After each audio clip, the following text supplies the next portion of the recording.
ক্রিকেটে যদি ইনভেস্ট করি আর টুর্নামেন্টে যদি ইনভেস্ট করি তখন আমরা বলতে পারবো যে এটা নতুন করে বিপিএল। আমার কাছে মনে হয় অন্যরকম বিপিএল যদি আমাদের করতে হয়, we need to invest on cricket. That is the most important thing. We need to invest on the tournament, not on concerts or anything else.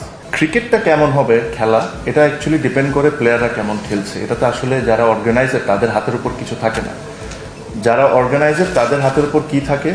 To give the best of the facilities, to give the best of the wickets, to make sure you get the best commentators in the world, to make sure you get the best cameras in the world which is available, the best technologies whichever is available. Concerts আগেও হয়েছে, এখনো হয়েছে, দারুণ একটা অনুষ্ঠান হয়েছে যা দেখেছি, আমি ছিলাম না দেশে। তারা দায়িত্বে বসে আছেন, তাদের কাজ।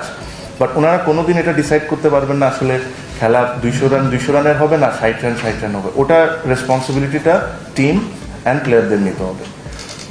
এটার বাইরে এগুলা ওনাদের দায়িত্ব। ওনারা যদি এই কাজগুলো ভালো করে করেন আর আমরাও যদি আমাদের কাজগুলো ভালো করে করি, তাহলে it will be a successful tournament.